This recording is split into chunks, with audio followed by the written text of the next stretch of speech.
ഇത് നിങ്ങൾ എന്തായാലും കഴിക്കണം.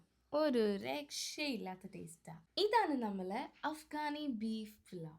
കുറച്ചായി ഞാനിത് ഉണ്ടാക്കണം വിചാരിക്കുന്നു കേട്ടോ. പക്ഷേ ഉണ്ടാക്കി കഴിഞ്ഞപ്പോൾ ഇത് ഇത്ര ഫ്ലേവർഫുൾ ആണെന്ന് ഞാൻ വിചാരിച്ചില്ല. Absolutely delicious. So let's make it. ഒരു പോട്ട് എടുത്ത് അതിലേക്ക് ഗീയും ഓയിലും കൂടി ആഡ് ചെയ്ത് അതിലേക്ക് കുറച്ച് സവാളയും കൂടി മുറിച്ചിട്ടിട്ട് നല്ലപോലെ സോട്ട് ചെയ്യാം.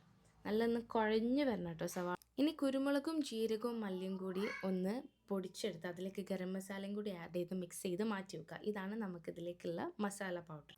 സവാള ഒന്ന് സോട്ടായി കഴിഞ്ഞാൽ അതിലേക്ക് നമ്മൾ ഉപ്പിട്ട് വേവിച്ച ബീഫ് മാത്രം എടുത്തിട്ട് ഇതിലേക്ക് ആഡ് ചെയ്യുക. കുറച്ച് പച്ചമുളക്, ഇഞ്ചി വെളുത്തുള്ളി പേസ്റ്റ്, പിന്നെ നമ്മൾ നേരത്തെ ഉണ്ടാക്കി വെച്ച മസാല പൗഡറും ഇതെല്ലാം കൂടി ഇട്ടിട്ട് നല്ലപോലെ ഒന്ന് മിക്സ് ചെയ്ത് ഒന്ന് ഡ്രൈ ആക്കുക. വേറൊരു സോസ് പാൻ എടുത്ത് അതിലേക്ക് കുറച്ച് ഗീ ഒഴിച്ചതിന് ശേഷം ക്യാരറ്റും കിസ്മിസും കൂടി ഒന്ന് സോട്ട് ചെയ്യുക.